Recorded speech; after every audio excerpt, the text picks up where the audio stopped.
नमस्कार मित्रों।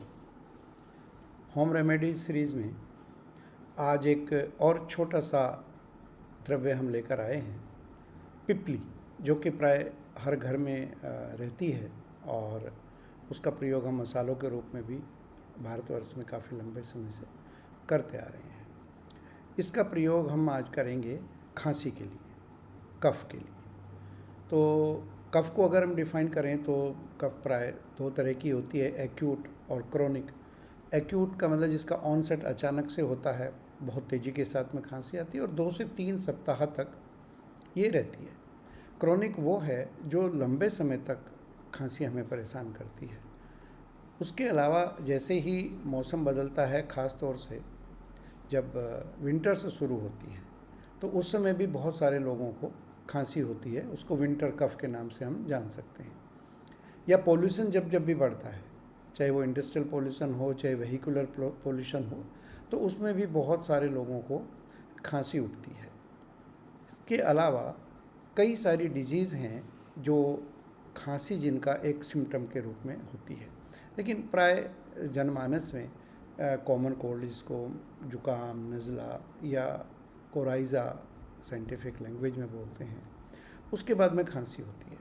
और आजकल एलर्जिक कफ भी काफ़ी तेज़ी के साथ में पाया जाता है। कई बार इन्फेक्शन की वजह से, चाहे वो बैक्टीरियल इन्फेक्शन हो या वायरल इन्फेक्शन हो, उसकी वजह से भी खांसी होती है। और पिछले कुछ दिनों से देखा जा रहा है कि खांसी जब भी होती है तो वो एक लंबे समय तक रहती है और बहुत परेशान करती है, बच्चों को भी और बड़ों को भी। ख़ास तौर से वृद्ध लोगों में जब ये खांसी एक बार होती है तो काफ़ी समय तक वो बनी रहती है।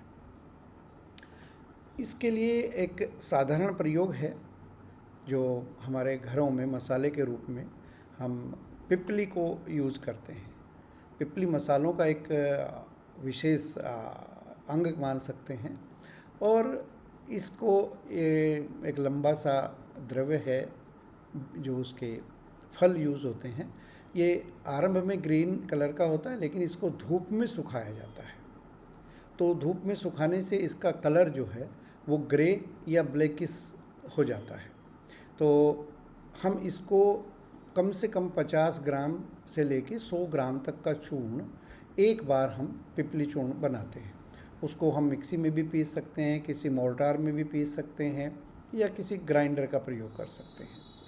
और इसको, जैसा कि हमेशा की तरह मैं कहता हूँ कि जितने भी इस प्रकार के हम चूर्ण बनाते हैं, वो अगर हमारे पास छलनी के साइजेस हैं तो 80 नंबर का जो मैस होता है, हम उसका प्रयोग करते हैं। ये काफ़ी सुगंधित एक द्रव्य है और एयर टाइट कंटेनर में भविष्य के इस्तेमाल के लिए हम उसको रख सकते हैं। अब इसका इस्तेमाल करना कैसे है?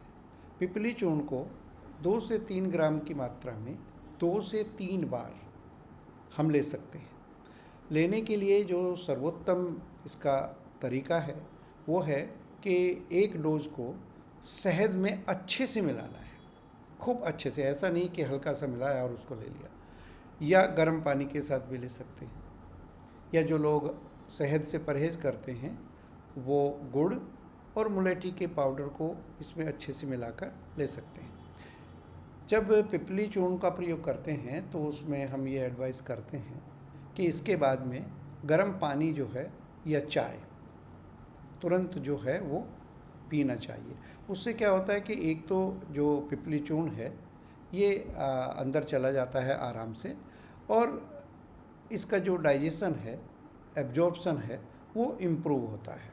तो इस तरीके से हम इसको 2 से 3 बार इस्तेमाल कर सकते हैं।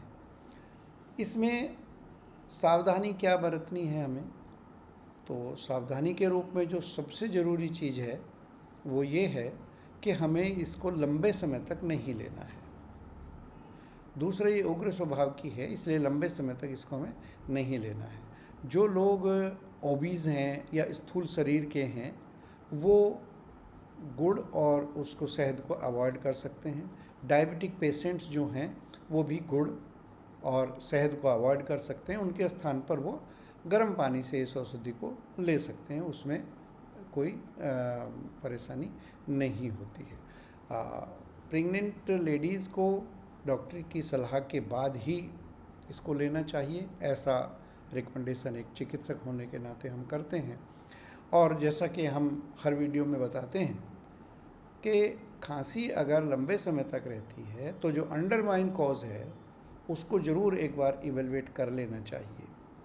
किसी भी कारण से अगर खांसी के साथ में ब्लड आ रहा है तो भी पिपली चूर्ण का प्रयोग नहीं करना चाहिए। अब पिपली चूर्ण के प्रयोग को हम खांसी के लिए करते हैं, लेकिन इसके एडिड एडवांटेज एज कार्मिनेटिव या ये डाइजेस्टिव डिसऑर्डर को भी करेक्ट करता है। तो इस तरीके से खांसी होती है, हर घर में होती है, और विभिन्न प्रकार की औषधियों का प्रयोग उसमें करने के बावजूद भी लाभ नहीं मिलता है। तो पिपली चूर्ण के प्रयोग से आप इसको प्रयोग करके देखिए तो आपको काफ़ी इसमें आराम मिलेगा।